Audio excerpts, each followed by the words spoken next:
Habacuc, chapitre 3. Prière d'Habacuc, le prophète. Éternel, j'ai entendu ce que tu as annoncé, je suis saisi de crainte. Accomplis ton œuvre dans le cours des années, ô Éternel. Dans le cours des années, manifeste-la, mais dans ta colère, souviens-toi de tes compassions. Dieu vient de Théman, le Saint vient de la montagne de Paran. Sa majesté couvre les cieux, et sa gloire remplit la terre. C'est comme l'éclat de la lumière. Des rayons partent de sa main. Là réside sa force.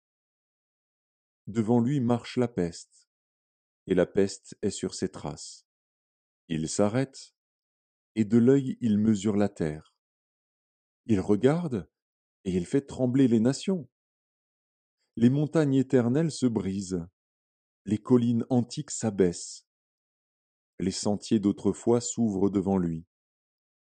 Je vois dans la détresse les tentes de l'Éthiopie, et les tentes du pays de Madian sont dans l'épouvante. L'Éternel est-il irrité contre les fleuves? Est-ce contre les fleuves que s'enflamme ta colère? Contre la mer que se répand ta fureur, pour que tu sois monté sur tes chevaux, sur ton char de victoire? Ton arc est mis à nu. Les malédictions sont les traits de ta parole. Tu fends la terre pour donner cours aux fleuves. À ton aspect, les montagnes tremblent, des torrents d'eau se précipitent. L'abîme fait entendre sa voix, il lève ses mains en haut. Le soleil et la lune s'arrêtent dans leur demeure, à la lumière de tes flèches qui partent, à la clarté de ta lance qui brille. Tu parcours la terre dans ta fureur, tu écrases les nations dans ta colère. Tu sors pour délivrer ton peuple, pour délivrer ton oint.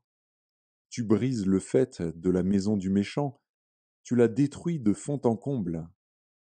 Tu perces de tes traits la tête de ses chefs, qui se précipitent comme la tempête pour me disperser, poussant des cris de joie, comme s'ils dévoraient déjà le malheureux dans leur repère.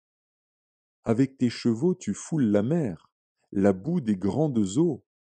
J'ai entendu, et mes entrailles sont émues. À cette voix, mes lèvres frémissent, mes os se consument, et mes genoux chancellent. En silence, je dois attendre le jour de la détresse, le jour où l'oppresseur marchera contre le peuple. Car le figuier ne fleurira pas, la vigne ne produira rien, le fruit de l'olivier manquera, les champs ne donneront pas de nourriture. Les brebis disparaîtront du pâturage, et il n'y aura plus de bœufs dans les étables.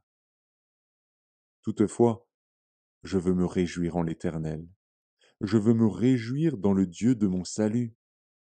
L'Éternel, le Seigneur, est ma force. Il rend mes pieds semblables à ceux des biches, et il me fait marcher sur mes lieux élevés. Au chef des chantres, avec instrument à cordes,